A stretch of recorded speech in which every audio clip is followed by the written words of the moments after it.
Muy buenos días, bienvenidos a su iglesia Servidores de Dios. Esta es una reunión virtual de sanidad y de liberación. Todos los domingos a las 11 de la mañana vía stream de Telegram. Nuestro canal para sintonizarlo es t.me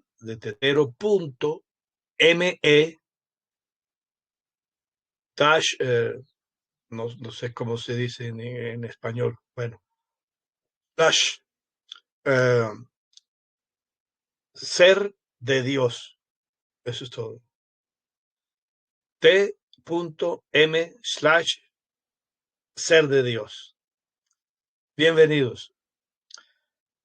Hoy he titulado a esta reunión Perdón de pecados igual a salud.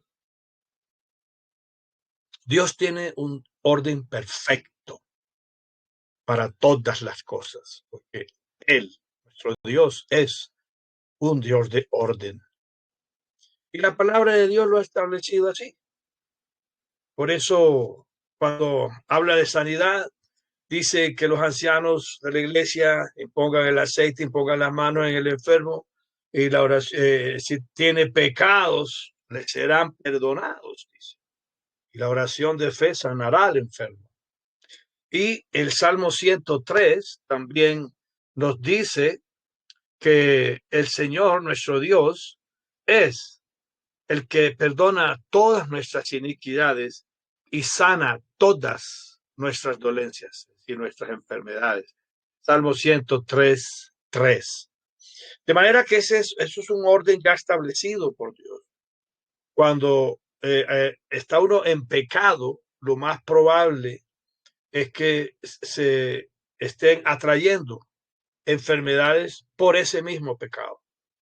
Entonces, no voy a nombrar ejemplos, pero ejemplos hay muchos, ya que todos conocemos, de enfermedades incurables adquiridas por estar practicando ciertos pecados. Ese es un ejemplo, pero hay así muchos otros. En fin, pero la palabra de Dios dice que cuando los pecados son perdonados, eso también trae salud física, me refiero, porque obviamente el mejor y más grande beneficio del perdón de pecado es la salvación. La salvación que es lo más grande que tenemos y que Dios nos ha dado en Cristo y por Cristo. Pero también hay un beneficio, digamos, extra, entre otros más, que es la salud física. Cuando en los tiempos que nuestro Señor Jesucristo caminaba por este mundo, los apóstoles le dijeron, ¿quién pecó? Este o sus padres, de un enfermo que estaba ahí, le dijo, ni este ni sus padres. O sea, con Cristo no existe lo que le llaman los médicos las enfermedades hereditarias, que es una forma de atar a las personas y a las familias a cierto tipo de enfermedades. Qué sé yo, por poner un ejemplo, azúcar, la sangre, diabetes. Entonces, no, que es que el papá fue diabético, la mamá fue diabética, el hermano diabético, este murió de diabetes, etcétera, etcétera. Y así con el cáncer y con cualquier otra enfermedad. Los médicos llaman hereditarias. Pues bien, con Cristo eso no existe. Lo digo para que usted no se programe con ese temor de que, ay, como mi papá o mi mamá o en la familia hubo esto o aquello, entonces yo también. No, señor, porque ese temor va a hacer que usted atraiga eso para su vida, porque así está escrito. Lo que teme te sobrevendrá. De manera que usted no tema lo que en otros miembros de su familia haya existido como enfermedad, así provenga de abuelo y de bisabuelo y de lo que sea. Con usted se acabó. ¿Por qué? Porque el que está en Cristo, nueva criatura es. Las cosas viejas pasaron y aquí no existen más. Punto. Entonces, usted apenas se entrega a Cristo, sus pecados son perdonados Todas esas cosas viejas, hereditarias, por así decirlo, ya no existen más. Téngalo en cuenta, por favor. No existen más. Es una nueva. Quiere decir que lo antiguo, eso de sus antepasados, no lo va a afectar a usted. Tenga que tener cuidado al alimentarse y con su estado físico y otras cosas, eso es otra cosa. Porque obviamente eso nos compete a todos. Obviamente. Pero el hecho es que el perdón de pecados trae sanidad. El perdón de pecados trae salud. ¿Y qué es el perdón de pecados? Bueno, el perdón de pecados es que usted tiene que reconocer que está pecando. Usted tiene que reconocer, aceptar que está practicando algo que a Dios no le gusta. Eso es lo que es pecado, que no es agradable a Dios, digamos así. Algo que usted todavía tiene que superar, que usted tiene que sobrepasar, que usted tiene que vencer. Eso es lo que es pecado. Cuando usted lo confiesa, se arrepiente primero, porque primero es el arrepentimiento. Y después del arrepentimiento es que viene la confesión de pecados. Entonces, usted se arrepiente, papá, perdóname, Señor, perdóname lo que he estado haciendo, Señor, he estado pecando, confieso que es verdad. Además, porque cuando usted confiesa, hay una palabra que dice que usted tiene que ponerse de acuerdo, oiga bien, de acuerdo con su adversario antes de llegar al juez, antes de llegar al juez. Sabemos que nuestro adversario es Satanás. Ese es el enemigo de la humanidad. Y el juez es Dios. ¿Qué quiere decir esto? Que Satanás, que es el acusador, el fiscal, digámoslo así, hablando de jueces, el fiscal, el que va a acusarte, la palabra de Dios dice, póngase de acuerdo con él. O sea, entonces tú vas a reconocer, no ante Satanás, sino ante el juez, ante Dios, que sí, que estás pecando. Eso es lo que significa esa palabra, porque así dejas sin piso al enemigo. Así al enemigo no tiene que acusarte si tú mismo estás reconociéndolo. ¿Sí me entiendes? Entonces, la palabra dice que cuando tú confiesas tus pecados, Él es fiel y justo. El Señor Jesucristo es fiel y justo para perdonar tus pecados y limpiarte, aleluya, de toda maldad. Toda maldad incluye todo lo que es enfermedad y pecado y todo lo malo. Te limpia con la sangre del Cordero de Dios que quita los pecados del mundo. Aleluya, aleluya, aleluya. De manera que el arrepentirse primero y el confesar nuestros pecados deja sin piso al enemigo y no le permite que él te vaya a acusar. ¿De qué te va a acusar? Si ya tú reconociste tu pecado ante Dios, que es lo importante, porque dice que si confesamos ante él, no ante un curita ahí arrodillado ante otro hombre, confesándole que si es más pecador que tú, lo más seguro. No, ante Dios tú confiesas tus pecados. Y él, no el curita, él que es justo y fiel y justo, perdonará tus pecados, pero lo perdona cuando ve que tú te arrepentiste y él conoce tu corazón. Tú no le puedes mentir a Dios, nadie puede mentirle a Dios. Cuando él ve que tu arrepentimiento es sincero, ese pecado está perdonado. Y, por supuesto, después de ese arrepentimiento, la confesión, que básicamente es eso, reconocer lo que uno está haciendo. Y eso trae sanidad, eso trae salud. Por eso está así establecido en el Salmo 103.3, en ese orden. Él, él perdona todos tus pecados y sana todas tus dolencias. Se podría decir fácilmente, Él es quien perdona todos tus pecados para sanar todas tus dolencias. Amén. Y visto, hay pecados que son escondidos, hay pecados conocidos y pecados desconocidos. Nosotros tenemos que pedir perdón por ambos, que no sabemos de pronto si estamos pecando en algo y de pronto sí lo estamos haciendo, porque para nosotros de pronto eso está bien y resulta que no es así. Y puede pasar y nos pasa mucho a los seres humanos, que nos equivocamos.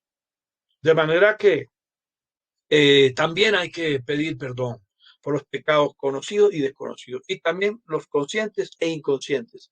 Porque hay pecados que se cometen a conciencia, o sea, que uno sabe lo que está haciendo.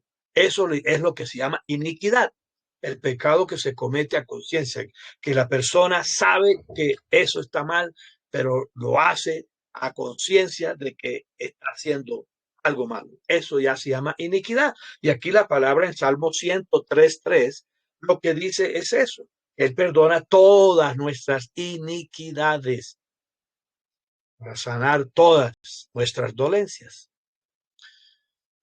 Ahora, ¿qué pasa cuando la persona pide perdón? O sea, se arrepiente, pide perdón, es sanada y después vuelve y cae en el mismo pecado.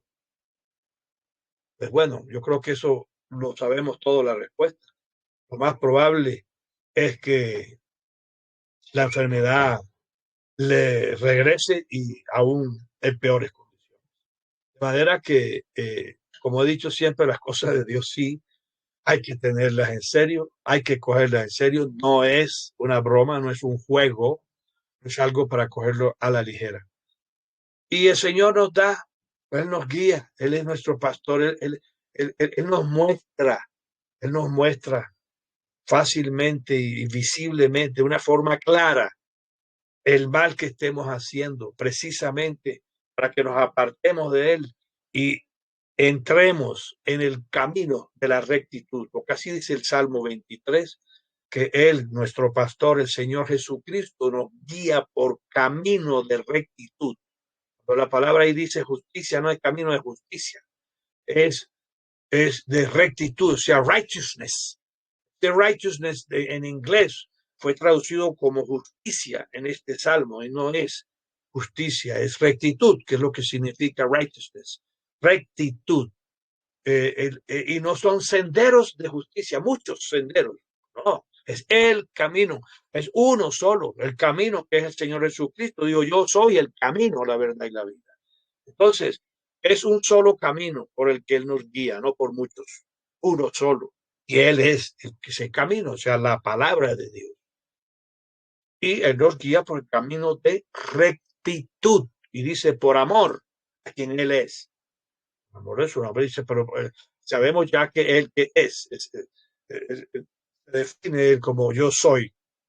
Entonces, por amor a lo que Él es. ¿Y qué es el recto? Por amor a que Él es recto, Él te guía por camino de rectitud. Y cuando tú lo analizas bien, esa rectitud incluye que tú seas justo, incluye que tú seas bueno, incluye que seas bondadoso, incluye que todo. La rectitud incluye todo. Cuando tú eres recto en todos tus caminos. ¿Amén? Bueno, nosotros sí tenemos varios caminos, para la aclaración, pero el de Dios es uno solo. Nosotros tenemos muchos. Pero en todos nuestros caminos, Él endereza las veredas cuando nosotros reconocemos a Dios en nuestros caminos.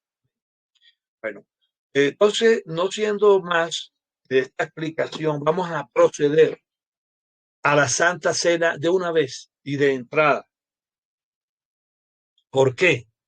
Porque lo he dicho y lo repito, la Santa Cena es una forma de uno mantenerse en santidad. Primero que todo, en santidad. ¿Por qué?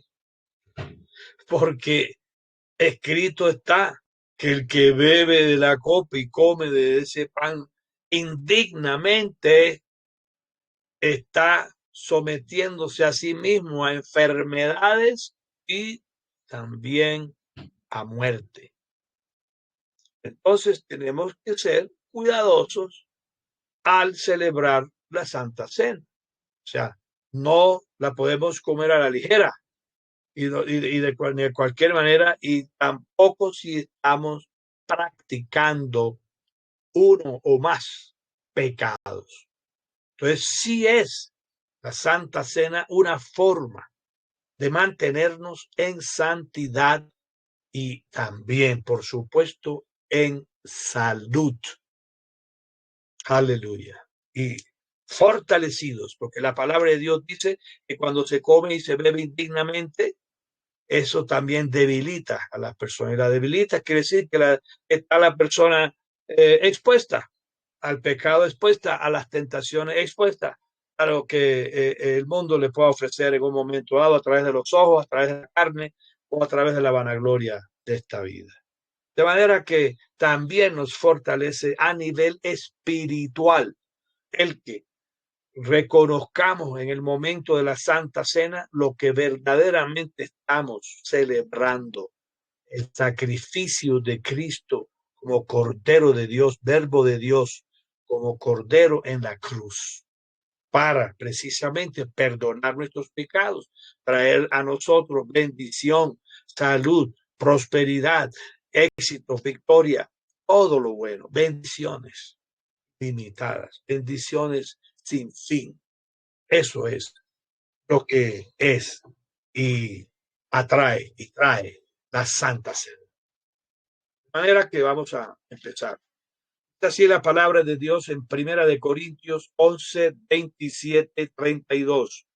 De manera que cualquiera que comiere este pan o bebiere de esta copa del Señor indignamente será culpado del cuerpo y de la sangre del Señor Jesucristo, es decir, de la crucifixión de él. Por tanto, pruébese cada uno a sí mismo. Y aquí es donde viene el examen interior, que tú reconozcas si estás o no pecando, y tú lo tienes que saber.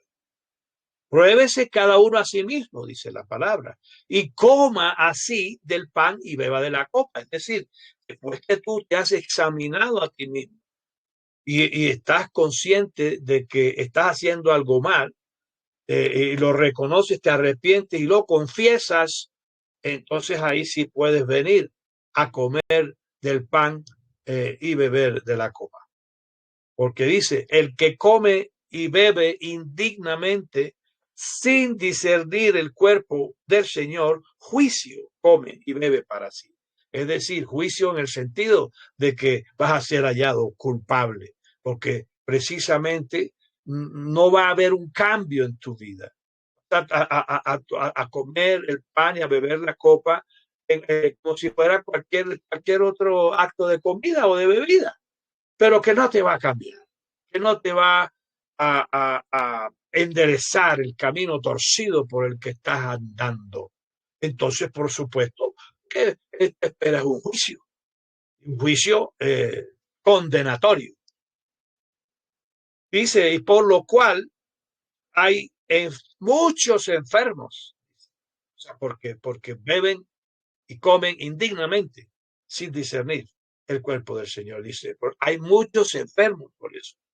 Dice, y también debilitados, débiles entre vosotros. Dice, y muchos duermen, refiriéndose a la muerte.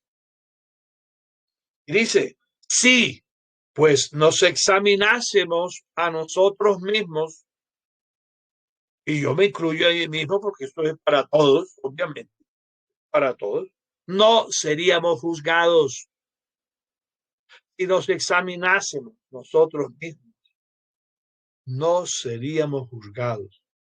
Entonces, hombre, tú no quieres ser juzgado por el Señor, entonces examínate a ti mismo, como decía, ponte de acuerdo con el adversario, reconoce tu pecado, reconoce lo que estás haciendo, y así entonces lo que vas a encontrar ante el juez es perdón, porque así está escrito. Primera de Juan 1:9 y 7b. Dice, mas siendo juzgados, o sea, siendo juzgados porque comemos y bebemos indignamente esta cena, siendo juzgados somos castigados por el Señor. El mismo Señor es el que nos castiga y dice que habla física, de castigo. Entonces dice que somos castigados por el Señor para que no seamos condenados por el mundo. Es decir, de alguna manera, porque así también él lo dice, yo lo voy a dejar sin castigo al que peca. Es decir, hay una consecuencia, ¿cierto? Entonces, pero es para que Él nos castiga, para que nosotros no seamos condenados con el mundo. Con el mundo quiere decir con los que no conocen de Dios, con los que no están escritos en el libro de la vida del Cordero. Entonces, teniendo esto presente, teniendo esto en cuenta, esta palabra de 1 Corintios 11, 27, 32, entonces lo que vamos a hacer es lo que se llama un acto de contrición. Vamos a arrepentirnos sinceramente de eso que estemos practicando y que creemos que no tiene consecuencias, pero que no agrada a Dios y que no nos perfecciona en el camino de la santidad, porque el camino que hablaba yo de rectitud es camino de santidad. Y dice que la palabra que aunque seas muy torpe no te perderá, no te extraviarás. Es un camino que no tiene pierde. Camino de la rectitud es camino de santidad. Entonces, vamos a hacerlo. Padre Celestial, a nombre del Señor Jesucristo, venimos ante ti arrepentidos, papá, de lo que estemos haciendo, lo que estamos haciendo, que esté mal hecho delante de ti. Así nuestras conciencias no nos condenen. Padre Celestial, tú sabes si estamos pecando. Perdónanos, Señor. Confesamos que sí lo estamos haciendo y te pedimos, Señor, que perdones nuestros pecados y nos limpies de toda maldad con la sangre del Cordero de Dios, tú que eres fiel y justo para perdonar nuestros pecados. Y ayúdanos y fortalécenos por medio de esta santa cena y del poder de tu Santo Espíritu, la llenura de tu Santo Espíritu, para que andemos con el discernimiento de espíritus, para detectar cuando posiblemente haya una ocasión de pecado o una tentación, para que inmediatamente tu Santo Espíritu, Padre, nos corrija, nos ponga en alerta, en alarma, para que nosotros no nos dejemos engañar por el engaño del pecado. Te lo pedimos, Padre, a nombre del Señor Jesucristo. Amén y amén. Bueno, entonces, haciendo ya esta oración, vamos a seguir con lo que estamos haciendo. Porque yo recibí del Señor lo que también os he enseñado, que el Señor Jesús, la noche que fue entregado, tomó pan, habiendo dado gracias, lo partió y dijo: tomad, comed, este es mi cuerpo que por vosotros es entregado. Haced esto en memoria de mí, en memoria de mí, no para que yo entre en el pan, cuerpo de Cristo, no. Haced esto como recordatorio de lo que yo hice por ustedes. Comamos del pan.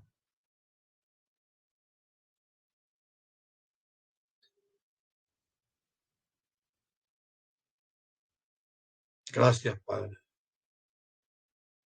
Gracias, Cordero de Dios. Te alabamos, te bendecimos, te glorificamos, Padre. Asimismo, tomó también de la copa después de haber cenado, diciendo: esta copa es el nuevo pacto en mi sangre. Haced esto todas las veces que la bebáis en memoria de mí, en memoria de mí. No para que yo entre en ese vino y sangre de Cristo. En memoria de mí. Estamos haciendo un recordatorio. Así pues, todas las veces que comiereis de este pan y bebiereis de esta copa, la muerte del Señor anunciáis hasta que Él venga. Fíjense que lo que estamos haciendo es también anunciando su muerte, es decir, anunciando ese sacrificio en la cruz por medio del cual nuestro Dios y Padre nos ha hecho santos, salvos. Amén. Y dice que lo hagamos hasta que Él venga. O sea que mientras Él no haya llegado, lo podemos seguir haciendo, porque estamos precisamente en un tiempo de gracia en el cual todos tenemos acceso a la salvación. ¿Por qué? Porque así está escrito, todo el que invocare al Señor será salvo. Amén, amén. Primera de Corintios 11, 25, 26. Bebamos de la copa. Gracias, Padre.